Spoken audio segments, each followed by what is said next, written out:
권성동 당대표 밀어주기 시도 같은 통일교의 국민의힘 지원 의혹에 일회성이 아니었다는 정황이 특검에 포착됐습니다. 특검은 지난 2022년 대선에서도 통일교가 거액의 자금을 지원했다는 의혹 등으로 수사를 확대하고 있습니다. 차현진 기자가 보도합니다. 김건희 국정농단 특검이 윤석열 전 대통령이 후보로 나선 20대 대선 당시 통일교에서 국민의힘으로 거액의 정치 자금이 흘러간 의혹에 대해 수사하고 있는 것으로 확인됐습니다.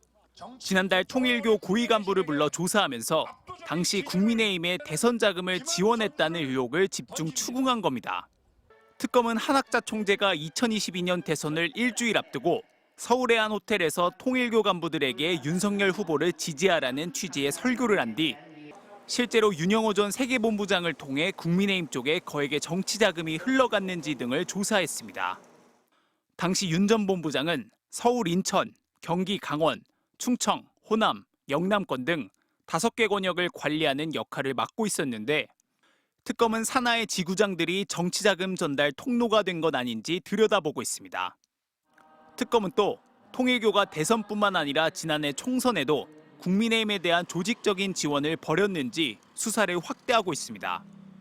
지난 2023년 2월 윤 전 본부장과 건진법사 전성배 씨가 나눈 문자 내역을 보면 윤 전 본부장이 김건희 여사님께 보내달라며 총선 승리를 위해 개인 입당은 물론 대선처럼 조직도 비밀리에 협조하고 있다고 말합니다. 이에 따라 국민의힘 입당원이 11,000명가량 늘어났다고도 강조합니다. 심지어 지구별 입당 관련 보고 내용까지 세세하게 전달합니다.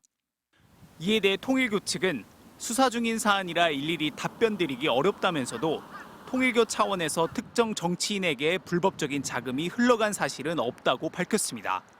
통일교의 당원 가입 의혹을 확인하기 위한 국민의힘 당사에 대한 압수수색이 반발로 불발된 가운데 국민의힘은 특검의 압수수색 제시도에 대비해 의원들에게 18일 비상대기를 공지했습니다. MBC 뉴스 차현진입니다.